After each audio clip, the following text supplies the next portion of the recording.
მოუწევთ მკვლელებს და მკვლელების ადვოკატებს ჩემი მოსმენა ქვაზე დავადუყებ.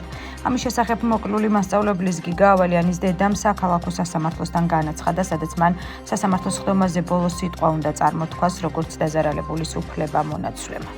მე დღეს უნდა დავკითხულიყავი როგორც მოწმე და ხო ის საოცრება აღარაფერია მათგან საოცრება, მაგრამ მაინც მათ ჩემი დაკითხვაც არ მოისურვეს და ჩემი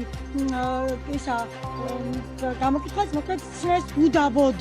შესაბამისად მე უნდა მიმეცა ბოლოს უკვე სულ ბოლოს სიტყვა უნდა მეთქვა, როგორც დაზარალებულის უფლებო მონაცვლეს, რომელიც გათვალისწინებული იყო ბრალის წარდგენის დროს სასჯელის შეფარდებისთვის. და ეს ამბავი მე გავიგეთ უხელ ძალიან გვიან, ამიტომ ვითხოვე რომ მოსულიყავი დღეს, ბოლოს არ ყოფილიყო ბოლო დღეს ჩემი ეს იყო გაჟღერებული, მოვედი დღეს და მოუწევს მკვლელებს და მკვლელების ადვოკატებს ჩემი მოსმენა. შევუკვეთე ხოლმე სახელმწიფოს, შეკვეთით რომ ბიჭერ მათ კიკინიან ბავშვებს არ აინტერესებდათ ჩემი მოსმენა, არ აინტერესებდათ ნიაიმინაძის მოსმენა. ნიაიმინაძე არის გოგონა, ვინც ჩემი შვილი ჩააწმინა მიწაში და ვინც ეს არასრულწლოვანი გაუშვა ციხეში.